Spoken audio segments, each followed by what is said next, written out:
Hey everyone, and welcome back to a surprise video. The return of the Lich King. Well, being real with you, it's not like he's been gone for that long. He was very active during Legion, and of course with us paying him a visit in battle for Azeroth. Indeed, all of that had led to much speculation, with it being clear that the Lich King's patch 7.0 reintroduction would be paving the way for a future story. Right. Well, today we are seeing the next steps there. And by the way, if you're interested in the obvious elephant in the room here, do be sure to watch yesterday's video, which covers that in a lot of detail. Okay, patch 8.3's data mining has been, I'd say, absolutely wild thus far, dropping more lore reveals than we can really keep up with. Now, the first major discovery here, of course credited to Wowhead, was that the allied race Death Knight textures had been found. Now, you might just be thinking, oh, that's just a fan-requested feature, but there's far more to it. So allied races can't be Death Knights right now because of lore reasons. The Death Knights of Azeroth were risen and were robbed of their free will by the Arthas Lich King, only to be freed by Tyrion, then of course that's sparking off an alliance between the Ebon Blade and the Argent Dawn. But I don't think that the lore is why Blizzard hasn't made the allied races Death Knights. I think that it's simply because they don't want to deal with it. I really don't think the lore is the limiting factor here. Now, maybe I'm wrong, but that's my opinion. Past that though, people aren't making Death Knights in the current day, well, you know, bar the Four Horsemen in Legion. Now, that's why, say, the Pandaren couldn't be Death Knights. So, for there to be an allied race Death Knight, that means that somebody's got to be creating them. Who? Well, I think it's rather clear, the Lich King. Why do I say that? Well, because Wowhead also found an encrypted Lich King sound file. Now, here's the deal. Blizz only encrypt important stuff, like the 8.2.5 cinematics or, say, promotional mounts. So that means that for them to encrypt this shows that it's a pretty darn major reveal, one that maybe if we got it now would color our perception of the future. Indeed, if it's tied into, say, a BlizzCon announcement, then getting an early glimpse would steal their thunder. And this absolutely is a major concern for Blizz across the board. Patch 8.3 will release after BlizzCon, but it will be in testing before BlizzCon. And of course, BlizzCon will be an expansion announcement, so it's a tricky position for them to be in. Now, more on that sound file in a bit, but the first thing I'd like to talk about is, well, this. Death Knight, Lightforged Draenei. That's a bit wild. I've got to wonder how the process works, especially because it would not be like somebody being a paladin in life and a Death Knight in death. The Lightforged have had their bodies infused with the light's essence, like all the tattoos, the stuff that's going on with them. If you actually read into the lore, it can be an extremely painful process. Now, what does that make me think of? Who does it make me think of? Well, obviously, Talia and Anduin, our new light-created undead who will likely still pretty be forsaken. weird, man. Of course, who's Kalia's brother, Arthas. So I've got to wonder if Blizzard are going to acknowledge that becoming a Death Knight for a Lightforged would be a really hardcore experience. Now, this is not all in terms of Lich King references. So we've got Talia, right? She was a new character introduced in Legion. She is the daughter of Bolvar. She's actually aware of her parentage, but she's not ultimately aware of Bolvar's fate. Now, is this gonna be like a fucking Darth Vader situation where, you know, Bolvar is like, I'm your father, and she's like, no! He's like, that's right, and I'm the Lich King too. I could just only imagine this is what's gonna happen, man. And I guess it's like, okay, yeah, whatever, that's fine. But at the same time, I'd kind of like to see, I'd kind of like to see something a little bit more unique. But yeah, I feel like that'd be kind of like an awkward thing, like, hi, Dad. And it's the Lich King, you know, like, I don't know, I was thinking it'd be funny. Hopefully Blizzard does it the right way. Keeping like it a secret from her. After all, Bolvar did command everybody to say that the Lich King had died and that Bolvar had died with him. Now, as much as we're going to be taking that literally, they made the statue I to think tell it is everybody also that. worth bringing up the double meaning there. I'm fairly sure that, well, Bolvar, as we knew him, is dead.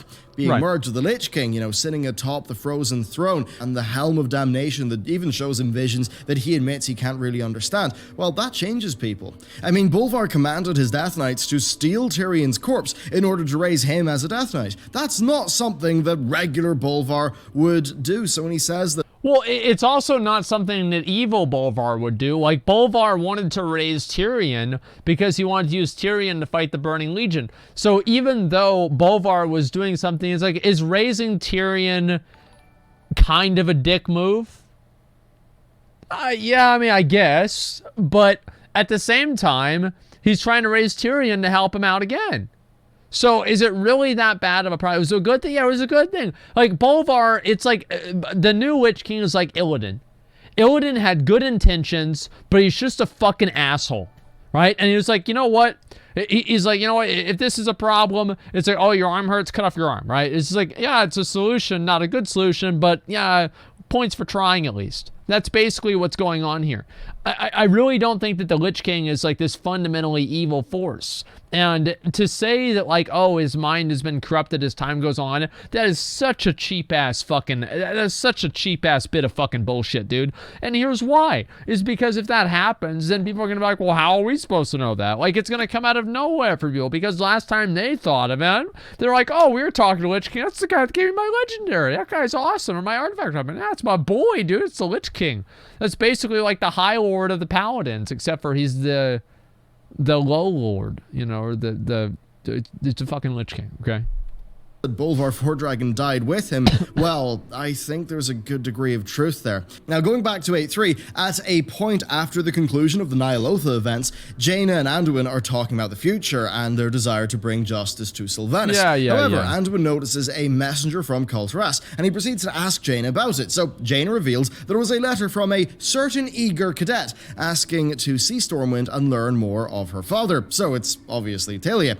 Now, Anduin says that, just to tell her that it's not a good time for visitors. That's kind of interesting, because Jaina actually thinks that she should hear the truth, but then Anduin reminds her of the secret that they swore to keep. Still, Jaina does respect his authority and says that it is Anduin's call. Now, this is very interesting. Clearly, Anduin is kicking the can down the road here, because earlier in BFA, he actually told her that when time permits, she could come to Stormwind and that he would share stories about her. He's gonna fuck the shit out of her. Like, that's what's gonna happen. Like, everybody knows it. It's obvious. Right? Like, that's clearly what's going to happen. Like, as I said, everybody knows. And it's going to make things interesting, too, right? Because, like, imagine, like, you're dating this girl, and then her dad turns out to be the Lich King. I don't know. That seems...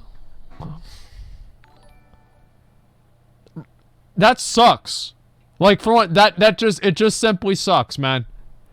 Relatable? Yeah, I guess so. Father. Hell, I mean, this would be much to the chagrin of the Randuin campaigners, but a lot of people have been speculating about the two of them becoming a thing, and that would be in line with, well, patch 8.3, which seems to be a patch where, everyone's getting some. I'd say who, but I do like to keep these patch lore videos very confined to the title topic, so that somebody, say, doesn't click on a Lich King video only to have maybe the end of Ny'alotha be spoiled. So anyway, we've got this talk of Bolvar and Talia. We've got allied race Death Knights. We've got encrypted voice files.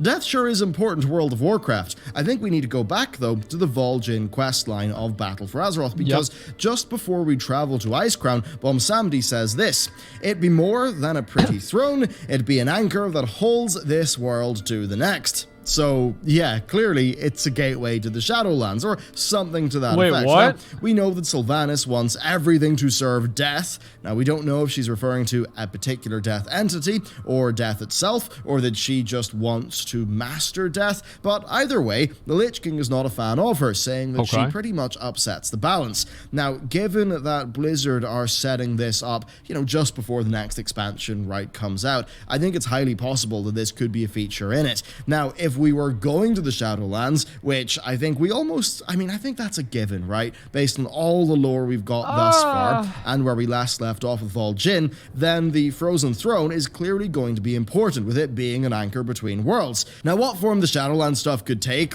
we don't know right now. Could it be an expansion? Yeah. Could it just be a B-plot? Okay. If they do a Lich King expansion, Blizzard, I don't care how you get us there. I don't care if it's like, you know what? Arthas came back. Like, how? I don't know. A surprise. And he killed Bolvar and he's Lich King again. We've got to do it all over again. I'm like, alright, fine. Alright, you know what, Blizzard? Let's do it again. Let's have another Wrath of the Lich King, too. It's like, who gives a fuck? Like, I want to have another Scourge expansion, and I don't care if they make a little bit of a contrived bullshit lore explanation to make it happen. I want to have more armor with more skulls on it. That's my goal. And if they have to add in some bullshit, the only thing, I don't want Sylvanas to be the Lich King, okay? Or the Lich Queen, whatever. Like, I think it's going to be stupid. It's going to be something everybody's predicted. I don't think that's going to happen, because also Bolvar, like, Bolvar's fucking God. Like, I mean, he's like the Lich King. Like, I'm sorry, but Sylvanas, as powerful as she is, you're not going to beat the Lich King. You know why? Because he's the Lich King. It seems ridiculous to me. But besides that, I would be okay with it, as long as that doesn't happen. Yeah, that's also possible. Either way, though, we need to talk about the character of the Lich King. Yeah. Now, I already mentioned the Tyrion situation from the Legion campaign, but there is more, because in patch 7.2, he sends the Death Lord off in search of something powerful. Yeah. And this leads you to the Ruby Sanctum, yeah. where the Lich King says that you can either kill the dragons there or spare them. What the And if you kill the fuck? dragons, he says that you are empty inside, just like he is. Now, what happens next is a bit What more the spooky, because you fuck? make your way to where the red dragon Wow. that you're about to raise up is lying, only for you to come upon Feral Scourge. Now, the Lich King threatens you here. He says that if you win against the Feral Scourge, yeah, you can claim the dragon, but if you fail, that he will claim Arcturus, noting that he has plans for the Citadel. Again, pretty spooky. Then finally in BFA, he informed vol'jin that vol'jin was neither damned nor was he undead, and that he did not belong in the Frozen Throne. Then Aer even said that vol'jin had been touched by the Hand of Valor. So, as you can see, yet more mysteries here with these death characters and with the Lich King's motivations. I think, as you can see here, the Lich King is cold, but I don't think he's evil. I think he knows his place in the world and essentially doesn't have emotions. Like, he informs vol'jin that his domain is not right for him. He threatens the Death Lord, but he doesn't seem to be anti-Azeroth. He doesn't approve of Sylvanas, thinking that she upsets the balance of things. So I think this clearly means that his duty is to preserve a sort of balance. But that basically to do that... That's the whole reason why Bolvar was the Lich King, is because you have to have the Lich King to control the Scourge so they don't just go fucking apeshit. And so that's what makes sense. That was the entire purpose that Bolvar had of becoming the Lich King in the beginning. So this whole thing makes complete sense. Now, how do I feel about the Lich King being a neutral evil? I don't know about that, man. Like, I feel like the Lich King's a bad guy. Like, I feel like he's a bad guy because he's the Lich King. Maybe this is just me, you know, like, holding on to things from back in the day or whatever. But, yeah, I feel like the Lich King's kind of like the bad guy. He's going to be pragmatic and emotionless. Like, you'd think the Death Lord would be important to him, but no, he was like, well, if you die, I'm just going to take Arcturus, and I've got plans for it. Yeah. Now, there could be one thing that could change him, though, and that's Talia. Now, the reason why here is that this could be playing into an aspect of Arthas that we didn't see, even though so many characters wanted it to happen. Yeah. They wanted a bit of the old Arthas to break through and fight back, and we sort of saw that happen after his defeat. Now, in this case, I would wonder if her journeying to the Frozen Throne and confronting her father would change him. You know, if that happens, I think his reaction would really define the lore, because it could go really badly, right? She could get killed, raised up as a Death Knight, something like that. It could, though, go well. It could warm the heart of the Lich King, maybe to the degree where it would increase the influence that Bolvar's old personality and attachments actually have on the new Lich King persona. Now, do remember here that Arthas merged with the Lich King in year 22 and emerged in year 27. That was a 5-year melt. Bolvar took up the crown during year 27. We currently believe that Legion ended on year 33, so... I don't even know if they have a timeline for this game at all. I have no fucking idea how any of this is supposed to work. Like, that is just so beyond me. Probably BFA's year 34. And then around year 33, we saw Bolvar Lich King like be a lot more active in the story. Technically, though, he's 2 years late when it comes to actually standing up off his throne and doing things. So, could all this tie into an expansion? Well, I think that vol'jin is going to be a Zeratul-like character if you're a StarCraft fan. You know, when we last left him, he was beginning a quest for knowledge into the Shadowlands with the goal of working out who had interfered with his soul and who had influenced him to name Sylvanas as the war chief. So, he he's likely going to spark off being the harbinger of something, right? He's going to have major lore drops for him. He'll probably be the herald of an upcoming crisis, likely one to do with the Shadowlands. We'll probably then see Blizzard cash in on the current hunt for Sylvanas, and then with, you know, just all that we've established so far with the Shadowlands, which I've talked about in other videos. So, is this the next expansion? To be honest with you, I've got no idea, right? It certainly could be, right? It would not be surprising given how much Blizzard have teased during BFA, how heavily they've teased it. I think we'd likely see the Lich King be an allied character in that he, you know, he's going to want the best for Azeroth, I think, but he's going to be inherently untrustworthy to us because, you know, he won't really be at his core emotionally driven. He's not... I don't think that the Lich King should be on our side because he's the Lich King. That's my opinion. I don't like it. I think it's stupid. I can agree with Sargeras being allied with us because I just feel like that makes a little bit more sense with like destroying all the planets and everything and like his purpose. But the Lich King, like, fuck that, man. Fuck that, man. It's Arthas, not Bolvar. It's not Arthas or Bolvar. It's the fucking Lich King. You know what? He's got the fucking helmet on. He's the Lich King, dude. He's not Bolvar. If he was Bolvar, they'd say Bolvar. They'd say call him the Lich King because he's the Lich King. Fuck, man. Like, are you equal with Sargeras? No, Sargeras is different. But, like, what I mean is that, like, they're going to break Sargeras out of jail with Illidan and a couple of expansions to have us fight the Void Lords, right? Everybody knows this? Like, this isn't a surprise to anyone, right? I mean, everybody just kind of knows this is going to happen. Okay, yeah, I thought so. Going to respect things like life as much, I suspect. I think Talia will be a major character, vol'jin will be a major character, and the various related Shadowlands entities will also be major characters. That's the like of Aegir, Bomsamdi, maybe even Odin, probably like Muzala, maybe even Hakar.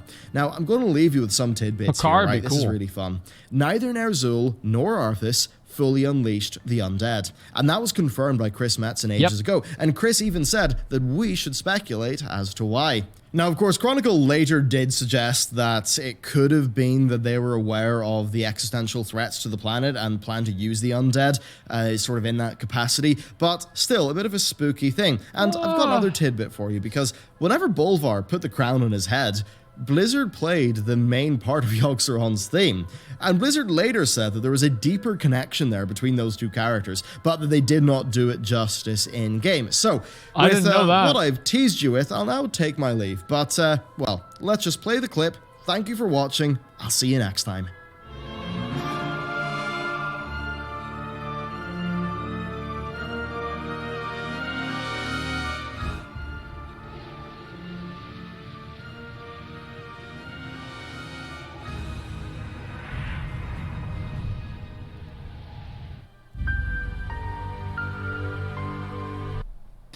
Okay.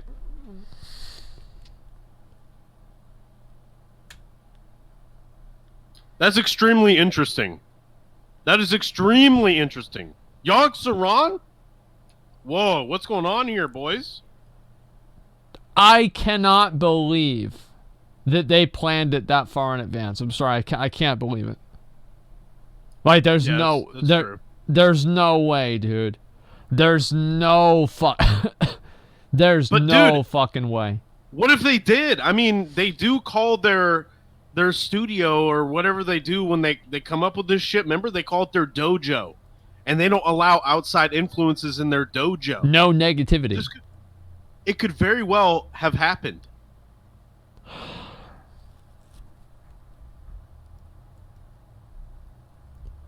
Holy shit, man. Wow. The more the expansion is death themed, the better. I absolutely love it. I hope we get necromancers and so many bony and wrath themed armor sets and weapons, because that shit is the best. Yo, true, dude. Big true. Very linked in Yogg-Saron and Yogg. Actual Icecrown Citadel was literally built out of Yogg-Saron's blood, Serenite. I guess that does make sense too. Wow. Okay. I need my comment and I want it now. Okay, that's great. I feel sorry for the guy who dates Talia 4 Dragon, Lich King. Yeah, that's about right. Fuck, man. So are we getting a Lich King expansion? The last thing that Chris mentioned worked on was the planning for the intro to BFA. They do plan many years in the future. Yeah, but like, I don't know, man. Like, that's like the Lich King. What the fuck?